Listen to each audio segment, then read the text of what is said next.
Our emotional future is not just about how strong we are individually, but how deeply we are connected to others. Community is not a luxury, it's a necessity. It shapes who we are, how we heal, and how we grow.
When we talk about emotional resilience, people often imagine an individual soldiering through challenges, a person pulling themselves up by their own strength. But if you study the psyche closely, what you will find is that resilience is rarely an isolated act. It's woven into the fabric of relationships, into those invisible threads that connect us to family, friends, mentors, neighbors, even strangers. Every single one of us carries within us a nervous system that responds not just to our own internal state, but to the signals, the safety, the affirmation we get from others. To pretend otherwise is to deny our own biology. Consider how infants develop. A newborn doesn't survive on milk alone. They survive because someone holds them, rocks them, responds to their cries, mirrors their smiles. This is where emotional regulation begins. That back and forth, that dance between self and other, is the foundation of how we learn to manage stress, how we learn to trust. Now imagine an adult life where those connections are thin, fragile, or absent. That life is more vulnerable to anxiety, depression, and burnout. It's not because the person is weak, it's because the ecosystem of support is missing. The role of community, then, becomes not just important but vital. In a fast-paced, individualistic world, we are taught to glorify independence. But emotionally, independence has always been a partial truth. Interdependence is the fuller picture. Think of times you were in deep distress and someone simply sat with you, even in silence. The relief you felt in that moment came not from words, but from presence. Presence is medicine. And presence is cultivated only in community. But here's the paradox. Modern life has made community harder to access.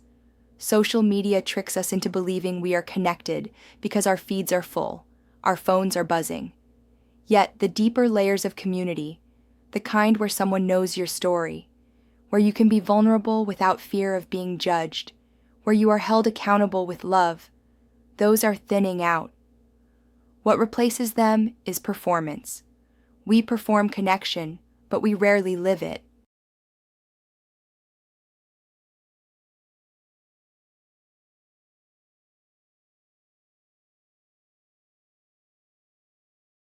And this creates a silent erosion of our emotional reserves.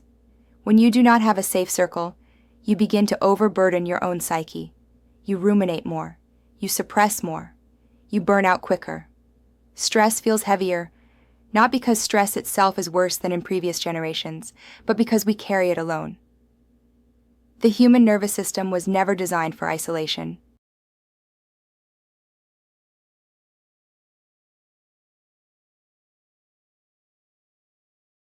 If you think about your emotional future, ask yourself, who will you lean on? Who will lean on you? Community is not just about being supported, but about supporting others. When you listen to someone else's pain, when you hold space for their joy, you are training your mind to step outside of self-absorption. You are expanding your capacity for empathy. And empathy is the bridge that keeps us from sinking into despair.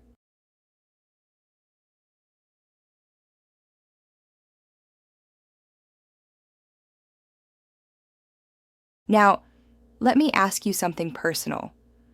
When was the last time you felt truly seen, not for what you achieved, not for what you presented, but for who you are in your raw, unpolished state?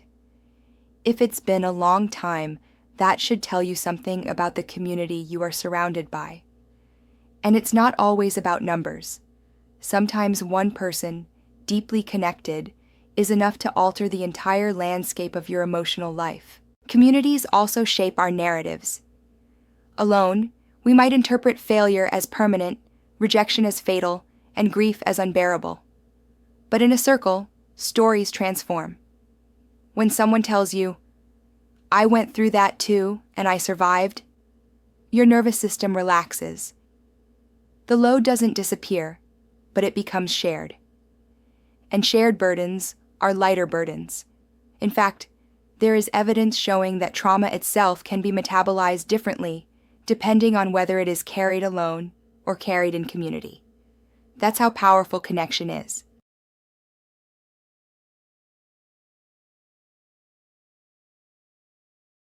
Think of rituals.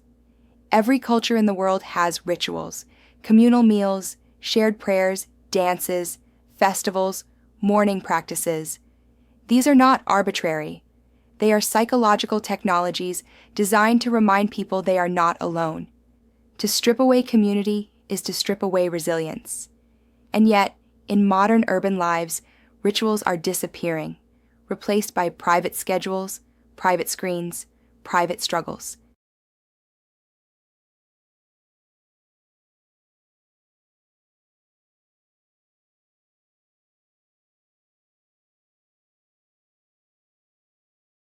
But there is hope, because communities don't have to be large, and they don't have to look like they used to. They can be book clubs, therapy groups, spiritual circles, online forums where authenticity is valued over performance. What matters is not the form, but the function, the ability to show up, to be witnessed, and to witness others.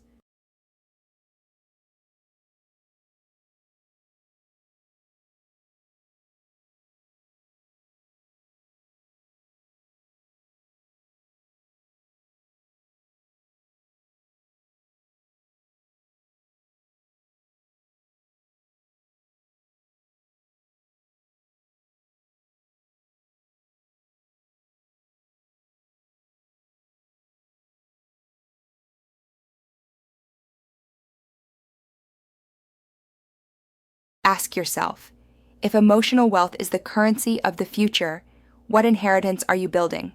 Are you investing only in your career, your possessions, your reputation? Or are you investing in the relationships that will hold you when all else falters? Because careers shift, possessions decay, reputations fluctuate.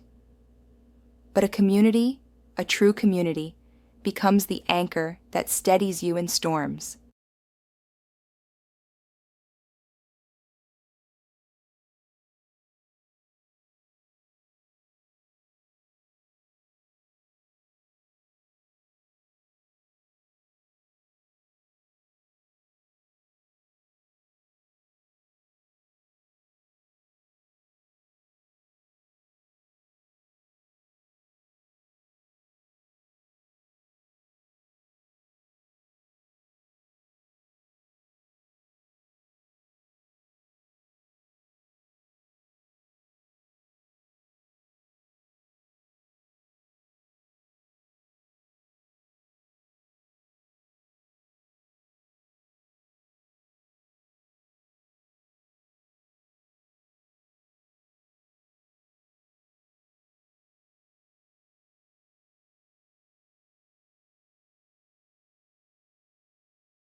there's also a profound humility in community.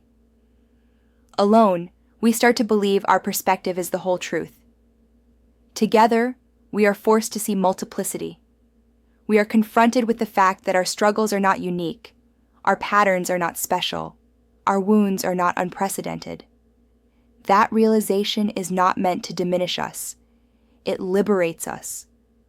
Because when you are no longer the center of the universe, you are free to breathe, to heal, to connect.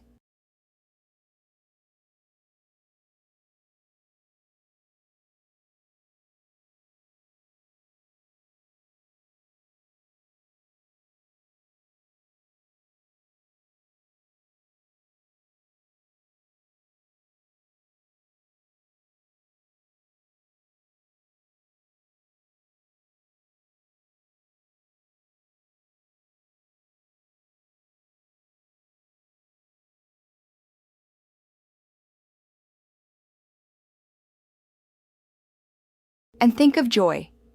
Joy multiplies in community. A joke told alone is barely a ripple. A joke shared among friends becomes waves of laughter. Achievements celebrated in isolation feel incomplete, but achievements recognized in a group nourish us more deeply. That is because joy, like pain, is designed to be shared.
The role of community in your emotional future is therefore both practical and spiritual.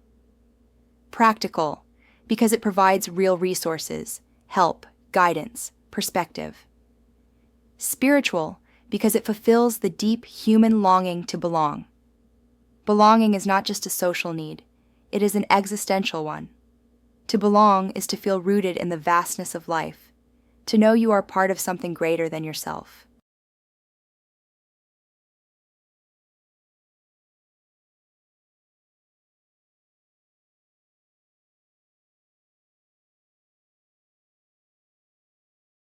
And yet, many people are afraid of community, afraid of judgment, of betrayal, of loss. These fears are valid, but they should not imprison you. Community is not about finding perfect people. It is about creating safe enough spaces where imperfection can be held. If you wait for flawless people, you will wait forever. But if you enter with openness, you will discover that the very flaws you fear in others are mirrored in yourself, and in that mirroring, compassion grows.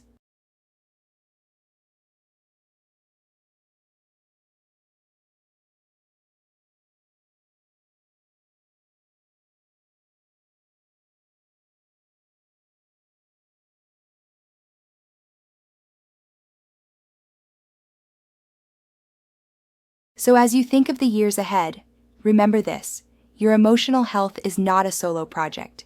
It's a co-created journey. The relationships you nurture today will shape the resilience you feel tomorrow. Invest in them, water them, show up for them, not only because you need them, but because they need you.